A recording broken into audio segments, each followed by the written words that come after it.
So I once again run afoul of YouTube. It was actually not a bad experience this time as some of the others. They didn't give me a content strike. They didn't give me a strike, so I don't lose a week with the ability to upload, or I don't have a strike on my channel or anything like that. It was a community guidelines warning. And with the warning, they just removed the video. And they showed me exactly what it was. They sent me the video with a marker on the place where the offending language is, which is fucking great. I mean, they've never done that before. And they offered me the opportunity to take an online hate speech course with the idea that it's supposed to help my account in some way if I take it. So I took it. Now when they're saying course, I'm like, I was thinking something more involved, but it's not. I was done with it in 10 minutes.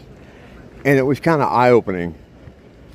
But what they were upset with, it was a video I did, like, not the last one, but the one before the last one. The one about how, I have Jewish friends and stuff, and I wonder what they think about what I'm doing. And I was likening the situation to people protesting the IRA and me being offended about it, which, I wouldn't, because it has nothing to do with me. I was hoping that that's the spirit in which they would take that, but of course they wouldn't. I don't think most people would. People take everything as a personal attack these days. I can't say that for sure, but even though it was a very JQ-centric episode, that wasn't what they got me for. And I could be very careful about how I explain this. There was one point in the video where I discussed how they really came after me really hard one time when I didn't even have a channel. It was Instagram. And I was posting memes and talking about an event. And I couldn't figure out why they were so touchy about this one event. That's what got me in trouble now with YouTube, is talking about the event. I didn't name the event. I didn't say what it was, but I evoked some of the names of the people that were involved, enough so that you would know what I was talking about. But I didn't technically say anything. It's really weird, like the way they judge these things. Now, my experience with them this time, I don't think was an AI experience, because of the way the correspondence with me and them over this one, the way they sent exactly what it was that they're upset with. And I feel like this was handled by some kind of person, which is even more frightening, because I always think, the way I just assumed, right, is that the AI trawls for bad words, and if they hear bad words, or not bad words, bad to them, then they do some kind of, it automatically runs some kind of deeper scan. No, I think this was a person thing, or people were used in this one scenario. Now, the online hate speech court, which, yeah, that's what they took it down for hate speech, which is kind of weird, because I didn't talk about anyone. I questioned the validity of a certain event, but there was no race of people involved. It was just, in the event itself, I was saying, I don't know how much of it I can really talk about. So anyway, I did this course, and man, it really pilled me on exactly what the deal is with what you can do and say on YouTube, because they were questions that were framed like they would give me a scenario, and then they would ask me, do you think this is hate speech? Now, of course, I don't think any of it is, because it's not even can I say this stuff? Yeah, I gotta. What I learned from this test, as I was trying to answer the questions in a way that they would want me to. Like, I have to think about from their perspective, you know. And what I ended up with was the idea that, well, I'll give you one example. They were talking about some other event, not the one I got in trouble for, but some other event. And in their description of this question, it was like, so-and-so had a person here on our channel who said they believe all of this was fake and not real. However, she did, after they said that, reiterate that it actually was real and it did happen. Is that hate speech? So I wasn't sure what the hell to do. It was like the only one I got wrong. So I was like, yes? And they're like, no, because even though someone on her channel said that, she made a correction. So basically, the official narrative, whatever it is, has to be upheld, no matter what it is.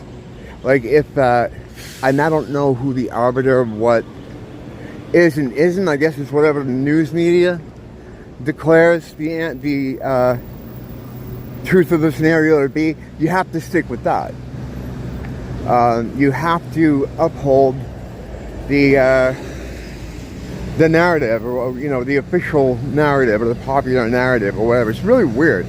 So basically, if I was to say something about 7-Eleven was an inside job, I would have to then say, yes, but we really know that what happened was, you know, 2 planes full of Syrian people. I'm not even sure who they... You have to get the official narrative right.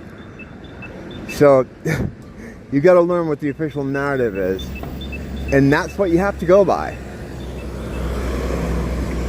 That's absolutely chilling, man. That is, I don't even know what to say about that. You can speculate, right?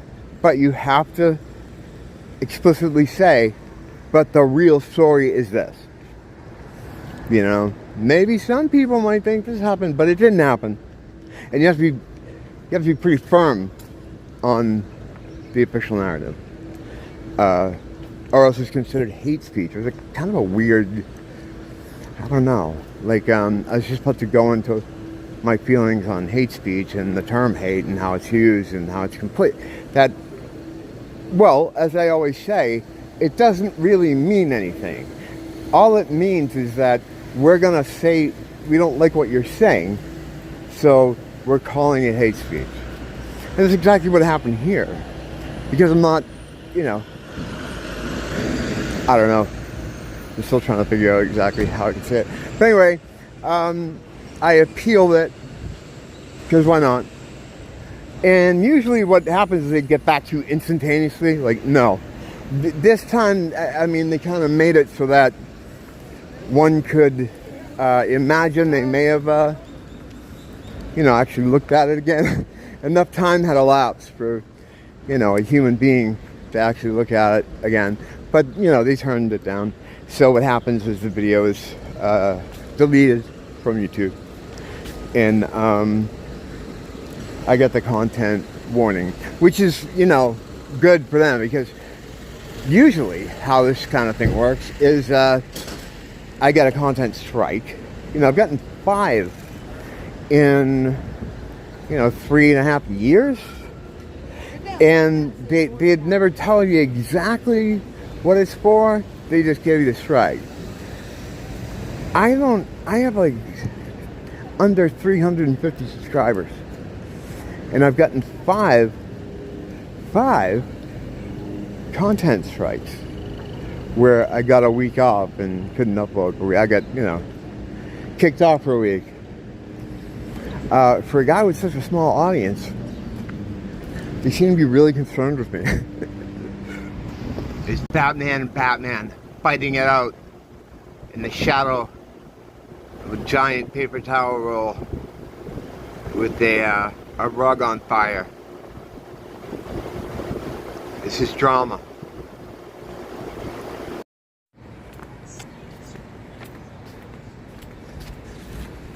So yeah, it's It's a funny situation. I just wanted to make a quick video about it to let everybody know what's happening there. Just to, you know, I pointed out the things about it, you know, that are evident for everyone to see. But the thing is, ultimately, these events that I get into here, that I, for the time being, anyway, or, you know, probably forever, that I have to make very clear are follow the official narrative, and I have to make that clear, and then I guess I can do some speculative discussion, but I either have to couch it in some way with, we know what really happened, but all those events, everyone that comes here kind of knows anyway. Like, no one is learning something they don't already know, you know.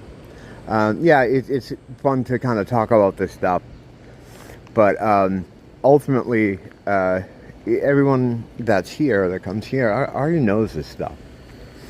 So it's easy to sidestep it. You know, there's other things I can talk about. As a spiritual war correspondent, a lot of the things that happen, these events, are part of it. You know, obviously, because that means very tied to it, and things the way they are now kind of have made me recently, or, you know, a good amount of the time, focus on that stuff because it's, you know, it's right in front of you here in the 3D space. But there's plenty of other stuff to discuss around it.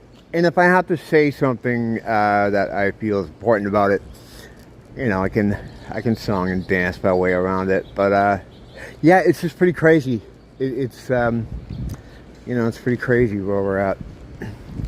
And also, most of the people that would be considered in the same space as I am, like whatever you want to call it, truth people, all the people that you see are full of shit. They're not real in any way. And by real, I mean they're not a person that's on their own like me. I'm just a guy that picks up his phone and just starts talking. I'm not, you know, handled by anyone. I'm not with an agency or anything like that. And like I said, very small channel and under a lot of scrutiny.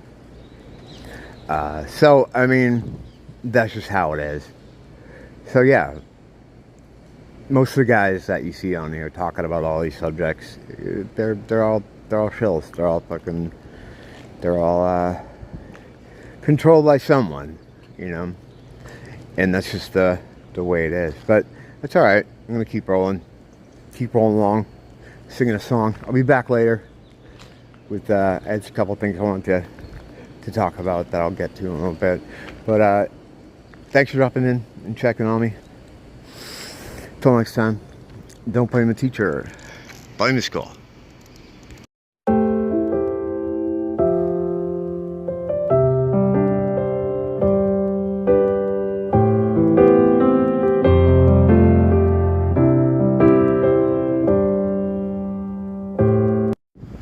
It's Batman and Batman fighting it out in the shadow of a giant paper towel roll with a rug on fire. This is drama.